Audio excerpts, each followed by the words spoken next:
1358일 되는 미국 대사관 김희심들의 행동입니다. 오늘 뉴스를 보니까 정치는 시끄럽고 한데 모든 게 하여튼 시끄럽고 위기입니다. 그런데 그 중에 세금 중에 교육을 강화시키기 위해서 이제 세금을 모으는 게 있습니다. 그게 지금 과잉 상태고 남아도는 돈을 어떻게 할 수 없어 막 쓰재킵니다. 아이들은 가면 갈수록 줄어드는데 지방 교육감들은 돈은 남아 돌지 애들한테 막 주고 싶은 대로 막 주고 있습니다. 근데 그 안 모이는 돈을 막 풀고 있어요. 애들은 자라면서 다 공짜예요. 애들의 생각이 얼마나 비뚤어지겠습니까? 세상에는 공짜가 없습니다. 우리가 숨쉬고 있는 공기조차도 이건 공짜가 아닙니다. 공기도 관리를 못하면은 그 관리하는데 어마어마한 비용이 드는 것입니다. 지금 이 망가진 자연을 살리기 위해서 어마어마한 돈이 들어가고 있습니다. 공짜가 아니에요. 흐르는 물도 공짜가 아닙니다. 저 물을 인간이 마시기 위해서 음용수로 만들기 위해서 많은 비용이 됩니다. 세상에 공짜가 없는데 대한민국에 있는 우리 아이들에게 모든 게 공짜예요. 밥 먹는 거 공짜, 교복도 공짜, 교육도 공짜, 학용품도 공짜, 책도 공짜, 다 공짜로 준다니까 아이들이 어떻게 되겠습니까? 공짜 좋아하는 애들은 세상에 고마운 줄 모르고 자라게 됩니다. 그럼 아이들을 다 망치는 거예요. 한국 교육은 누가 망칩니까? 정치하는 놈들이. 여의도의 정치꾼들이 아이들을 망치고 교육감들이 아이들을 망치고 선생들이 아이들을 망치고 아이들을 다 망치고 있습니다. 선생들 중에도 이렇게 해서는 안 된다. 아이들에게 모든 거 공짜 이렇게 해갖고는 아이들이 안 된다. 왜? 초중등을 벗어나서 대학을 가게 되는 순간부터는 공짜라는 게 없습니다. 치열한 경쟁이 기다리고 야생의 정글 같은 곳이 기다리고 있는데 온실속에 공짜 애들이 이제 딱 세상에 놓습니다. 이 공짜 아니야? 아이들이 20살 되기 전까지 모든 걸 공짜 생활하다가 이제 20살이 되고 가서는 치열한 삶을 살아야 되는데 아이들의 정신과 육신이 다 망가져갖고 허약해진 그 체질을 갖고 정글에 나가서 아이들이 공짜가 아닌 세상에 허탈해집니다. 그러다 보니까 아이들이 이건 못 살겠어. 못하겠어. 내 어릴 때 모든 게 공짜였는데 밥 먹는 것도 공짜였고 공부하는 것도 공짜였고 모든 게 공짜였는데 왜 공짜가 아니야? 그런 아이들에게 공짜 있는 세상이 있다. 어떤 세상? 사회주의, 공산주의 세상이 있다. 그 아이들이 또 사회주의, 공산주의로 간다니까 그만큼 지금 이 사회체제가 심각한 위기에 있다 보고 있습니다. 지금 한국의 가장 큰 문제가 바로 이제 이런 문제도 있지만은 저는 문화예술계, 그 중에서 특히 영화계가 한국을 엄청나게 위협하고 있다. 지금 얼마 전에 서울의 봄이 오늘 보니까 1000만 관객을 넘어서 범죄도시를 넘었다 이렇게 하고 있는데 서울의 봄 영화 심각한 문제가 있습니다. 서울의 봄은 픽션이라고 하는 이름으로 역사를 왜곡해서 1000만이나 되는 관객에게 왜곡된 역사를 공부하게 만들고 있습니다. 영화계가 심각한 위기에 지금 놓여 있습니다. 그러나 아무도 영화가 문제가 있다고 얘기를 하고 있지 않습니다. 12.12는 군사 반란이 아닙니다. 12.12가 군사 반란이라고 얘기한 자들은 정치인들이 얘기했고 역사학자들은 12.12를 연구하고 다시 써야 됩니다. 12.12는 1979년 10월 26일 박정희 대통령을 암살, 시해했던 책임자들을 찾아가는 과정이었고 그 모든 사건의 종결을 찍는 그 부분이 12.12까지 이어지는 것입니다. 김재규가 궁정동, 그 당시 대통령하고 궁정동이라고 하는 그 안가에서 회식을 하고 대통령 한 사람만 죽인 게 아니고 그 경호원들까지 다 죽였습니다. 그럼 범인을 찾아야 되는 거 아니에요?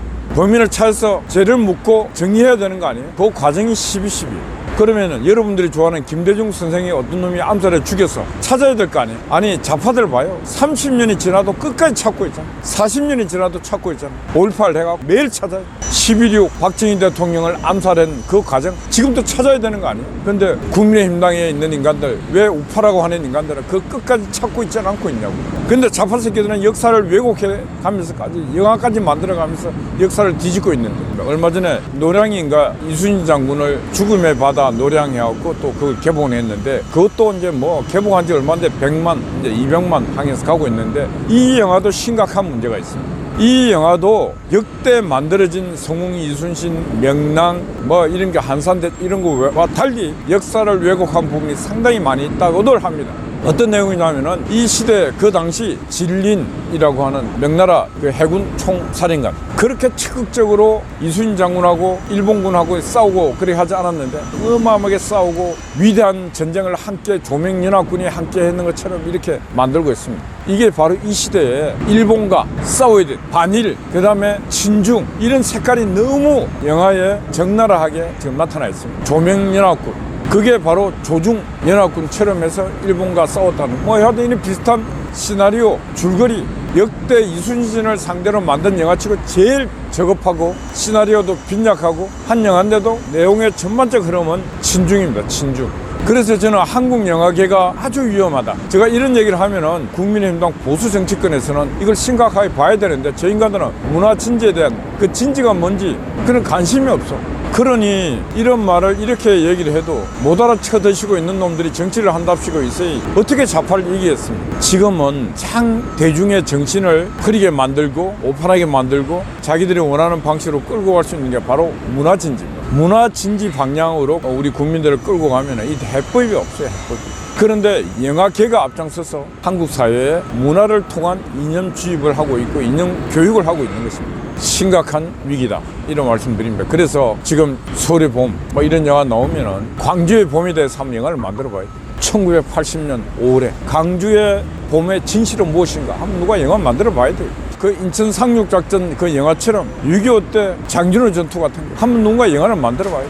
얼마나 치열하게 자유를 지키기 위해서 또 북한 강남 철수작전의 그 인민들을 구하기 위해서 얼마나 유엔군들이 목숨을 걸고 싸웠는가. 중국 공산당과. 그래서 1950년 10월 24일 날 크리스마스 이브에 흥남 철수하는 그 과정에 그 북한의 피난민 10만을 태워서 이 3박 4일의 항해를 통해서 대한민국 남쪽의 남단 거제도까지 그 10만의 생명을 구해오는 과정, 뱃속에서 3박 4일 동안 김치 1, 2, 3, 4 아이들이 4명이 태어나는 그 과정들, 위대한 휴머니즘 전쟁 속에 그걸 누가 미국과 한국 국군들이 자유를 지킨 군인들이 그걸 했습니다. 공산당 같았으면 절대로 그런 일이 없습니다. 그런 영화들.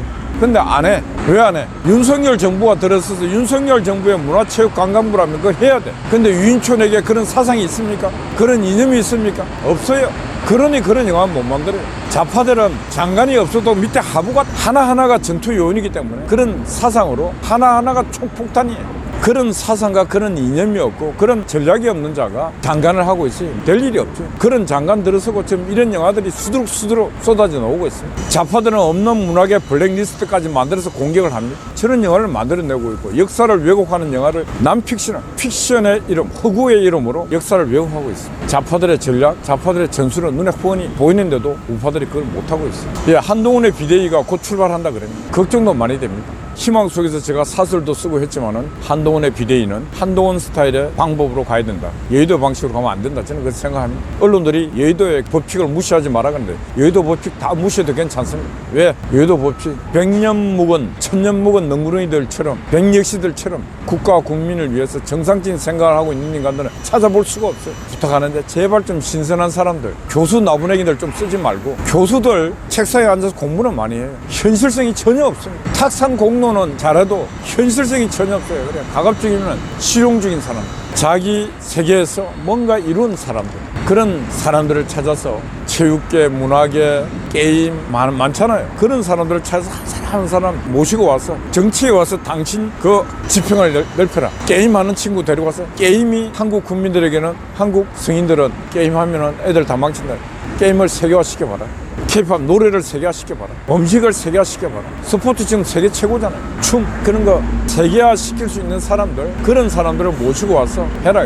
교수들 데리고 오지 말 것, 법조인들 데리고 오지 말 것, 586 운동했다는 놈도 데리고 오지 말 것. 과거에 내가 뭐 운동했다. 현재가 중요하고 미래가 중요해. 현재와 미래의 희망이 있는 그런 싹들을 모시고 와서 그걸 키우라고. 그게 한동훈 호에 지금 저는 걸려있는 숙제고, 그 숙제를 푸는 길이 한동훈의 그 해법이다. 그는 그렇게 보고 있습니다. 어제 무슨 TV로 보니까 미국에 한국 음식이 1인당 40만 원씩 해도 막 불티나게 팔린다 그래요. 뉴욕인가 식당이 한식점이 2개인데 9개가 늘어나고 그게 뭐 거의 미슐랭 등위에 오르고 하는데 뭐 돼지국밥부터 시작해서 한국 음식이 불티나게 팔립니다. 왜? 한국 문화가, 스포츠가 이렇게 국위가 올라가니까 한국 음식도 지금 뭐 소주 칵테일도 또 음식 잘하는 사람을 모시고 오면 돼요. 정치판에 있는 놈들은 한국 경제 발전을 위해서도 도움 한 개도 안 됩니다. 한동훈 진짜 명심해야 됩니다. 낡은 정치인들, 책상머리들 절대로 중이 쓰지 말 것. 책상머리들은 나중에 연구 가져주면 나와요. 제발 국민의힘당 진짜 확 바꾸기 바랍니다. 정치 신인들 대거 중용을 하고, 그 정치 신인들은 생각이 신선한 사람들, 에너지가 있는 사람들, 남녀노소 구분 없이 파워 있는 사람들로 넣었어요. 정치가 바뀌면 나라가 바뀌어요. 예, 크리스마스를 전후해서 우리 미국 대사관 지키는 분들에게 우리 아영님께서 크리스마스 선물로 맛있는 케이크를 여러분들에게 선물로 드렸습니다. 아마 아주 맛있을 거예요. 지난해도 드리고 이랬는데 맛있게 드십시오. 아영님 부부님께 감사드립니다. 어젯밤에는 아군 스파이 파워 두 분이 또 열심히 수고했습니다. 아침 일찍 우리 과학원경TV 송화제 와서 아침 문을 열고 있습니다. 여러분 파이팅입니다. 감사합니다.